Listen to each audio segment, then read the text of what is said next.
Yvon Gattaz, merci de nous accorder cette interview ce soir. Vous venez de donner au Centre culturel une conférence sur la thématique de l'emploi des jeunes aujourd'hui et demain. Selon vous, l'emploi des jeunes représente l'ultime défi du XXIe siècle. Pourquoi la défense de cette cause vous tient-elle tant à cœur et quel en a été le déclic ? Alors écoutez, c'est simple, personne ne sait que je suis moi-même un fils d'enseignant et même un petit-fils. Mes grands-parents étaient directeurs d'école, les hussards de la République, et j'ai gardé un petit peu dans mes gènes ce goût des jeunes, de former les jeunes, d'éduquer les jeunes. Il paraît que j'étais programmé, étant enfant, pour être professeur, et puis vous voyez, les notes de mathématiques en ont disposé autrement. Alors, je me suis trouvé au carrefour de deux milieux, le milieu des enseignants dont je suis issu. Après, j'ai pas trop mal réussi dans le milieu industriel, comme vous le savez, je suis même devenu patron des patrons. Et mon but était d'essayer de réconcilier ces deux milieux auxquels j'étais très attaché.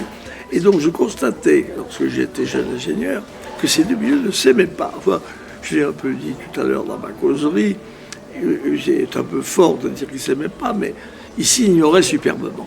Ils ne voulaient pas se rapprocher les uns des autres. Alors c'était surtout dû au fait qu'ils se connaissaient mal. Les enseignants n'allaient peu d'un coup pas dans les entreprises, et les entreprises ne connaissaient pas les enseignants et n'allaient pas faire des causeries dans le monde de l'enseignement. Aujourd'hui, et je pense que nous y avons un peu participé, Jeunesse et Entreprise que j'ai créée donc en 86, se donne un mal fou pour rapprocher ces deux milieux, cette passerelle qui a été projetée tout à l'heure par un dessin humoristique, cette passerelle marche. Nous avons non pas réconcilié, ce qui sera un peu présomptueux, mais rapproché beaucoup ces deux milieux qui maintenant travaillent ensemble en coopération. Nous avons beaucoup de chefs d'entreprise qui vont dans les écoles parler de l'entreprise, faire des cours, ou simplement des petites causeries. Et nous avons beaucoup de professeurs qui vont eux-mêmes faire des stages en entreprise et qui nous disent, chaque fois qu'ils reviennent, nous ne parlons pas de la même façon après qu'avant. Et alors, il y a 33 ans, vous fondiez l'association Jeunesse et Entreprise dans l'objectif de favoriser l'emploi des jeunes par la création de passerelles, comme vous venez de nous le dire, entre l'entreprise et le monde de l'éducation. 4 500 000 jeunes ont déjà bénéficié de ces opérations à travers l'Hexagone. Quelles sont les actions phares de cette association ? Oui, alors nous avons beaucoup d'actions phares.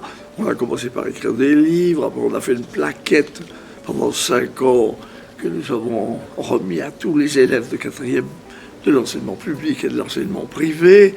On tirait 1 million d'exemplaires par an, 20 tonnes de papier. C'était une plaquette. Les entreprises s'adressent aux élèves de 4e avec un sous-titre « Bien dans ton métier » qui a été extrêmement apprécié. On a vraiment été les premiers vulgarisateurs de l'entreprise dans l'enseignement. Et puis après, on a fait beaucoup de manifestations qui existent encore maintenant. Les challenges où on fait donner des prix à des entreprises par des élèves, ce qui est quand même révolutionnaire. IDTech, où on demande des maquettes au lycée professionnel et on donne des prix. Maintenant, nous lançons un MOOC, c'est-à-dire une plateforme numérisée d'une 20aine d'heures pour faire connaître l'entreprise et tout. Ces manifestations marchent très très bien, sont hautement appréciées et je crois que notre association est reconnue vraiment d'utilité publique, comme elle l'est d'ailleurs officiellement, elle est, je crois, d'utilité publique. Alors, votre devise pour la France est « Emploi, emploi, emploi ». Cette exhortation à faire de l'emploi une priorité nationale est le message principal de votre dernier ouvrage, Économiquement Vôtre, paru aux éditions Cherche Midi. Pourquoi est-il impératif de mettre l'emploi au premier rang de nos priorités ? Eh bien, écoutez, ce que personne ne dit, et que je n'ai peut-être pas assez dit dans ma petite causerie, c'est que dans le monde entier, tous les employeurs, publics ou privés, ne pensent qu'à une chose, réduire les effectifs, pour des raisons de productivité et de compétitivité internationale. Tout le monde veut réduire les effectifs. Même l'État français était assez fier, rappelez-vous, lorsqu'ils ont été le premier pays in the world à supprimer les poinçonneurs du métro. Tout fier, alors que j'étais parti, moi, à l'époque aux États-Unis, ils se tordaient de rire. Ils disaient, ben non, on les garde parce qu'on ne sait pas qu'en faire. Et puis les pauvres, il n'y a pas beaucoup de poinçonneurs utilisés dans d'autres entreprises. Et c'était vrai. Donc, Ce problème d'emploi est faussé, car tout le monde dit l'emploi c'est bien, l'emploi des jeunes ça serait bien, mais ils ne pensent qu'à le diminuer. Et si tous les employeurs du monde réduisent les emplois, il y arrivera un jour où il y aura 3 fois plus de non-emploi, de sans-emploi, que d'employés, et il y aura une révolution inévitable dans le monde entier. Le monde entier, les gens sans emploi se révolteront contre les employés. Et ça, c'est dramatique. Donc il faut qu'on arrive à utiliser le moins mal possible ces sans-emploi. Quitte à créer, il faut qu'on y réfléchisse tous, des petits emplois pour ceux qui n'ont pas les qualifications suffisantes. Il ne peut pas y avoir que des emplois hautement qualifiés. C'est l'erreur mondiale, c'est de croire que les emplois ne seront que les hautement qualifiés. Si c'était le cas, ça serait fichu et ça serait dramatique pour l'avenir. Alors dans votre livre, vous pointez du doigt l'éternel problème en France de l'adéquation entre les formations et les débouchés. Y a-t-il urgence à donner des moyens à la formation des jeunes pour l'adapter aux besoins de l'entreprise ? Oui, le problème de formation est un problème très difficile, nous l'avons vu, on se compare à d'autres pays qui ont bien réussi. Et curieusement, les pays qui ont le chômage le plus bas sont ceux qui ont les meilleures formations des jeunes. Donc ce problème de formation des jeunes, il faut qu'on s'y consacre plus. Et ce n'est pas qu'une affaire de milliards, contrairement à ce qu'on croit. C'est une affaire d'état d'esprit. Si tous les Français devenaient des formateurs, si tous les Français pensaient à l'emploi des jeunes, si tous les Français pensaient à la formation des jeunes, formation alternée, formation continue, formation professionnelle, il y a 1000 façons de procéder à la formation de ces jeunes pour qu'ils aient plus tard un emploi et qu'ils ne soient pas inemployés.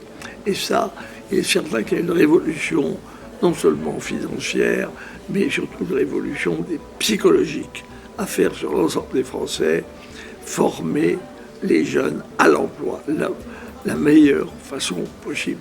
Bon, la France a des tas d'atouts, nous avons d'excellentes entreprises, d'excellents entrepreneurs, d'excellents professeurs. Ce serait quand même invraisemblable qu'avec ce capital intellectuel d'hommes et de femmes que nous avons en France, on n'arrive pas à résoudre plus ou moins bien ce problème de la formation des jeunes. À vos yeux, employeur est le plus beau métier du monde et le mot emploi le plus noble de notre dictionnaire. Alors, être chef d'entreprise a-t-elle été votre plus belle aventure humaine ? Et oui, bien sûr. Et vous savez que j'ai beaucoup milité pour la création d'entreprises, puisque avec mon frère, nous avons créé une entreprise à partir de zéro, que j'ai écrit le premier livre dans le monde sur la création d'entreprises nouvelles qui s'appelait Les Hommes en gris en 1969. J'ai donc été un précurseur parmi les précurseurs, quoi. Donc ce problème de la création d'entreprise me hante et je crois que j'ai d'innombrables élèves qui ont créé des entreprises, en général avec succès. Je ne sais pas si c'est quelques centaines ou quelques milliers, mais enfin il y en a beaucoup et j'ai beaucoup semé de graines dans les grandes écoles, dans les universités. Je fais moins maintenant parce que je fais moins de conférences, mais à Jeunesse Entreprise, nous continuons ces séries de conférences qu'on appelle des escales à travers la France et dans toutes les capitales de France, les préfectures et sous-préfectures, pour mobiliser un peu les jeunes et les professeurs à ce que les jeunes connaissent l'entreprise et aient envie éventuellement d'en créer une s'ils peuvent, s'ils ont fait la découverte du secret de l'entreprise nouvelle, qui est la découverte d'un créneau pour du marché porteur, ce qui n'est pas à la portée de tout le monde. Donc on ne peut pas demander à tous les jeunes de créer une entreprise, mais on peut les inciter, les meilleurs, à tenter l'aventure. Merci beaucoup pour cet entretien, Yvon Gattaz.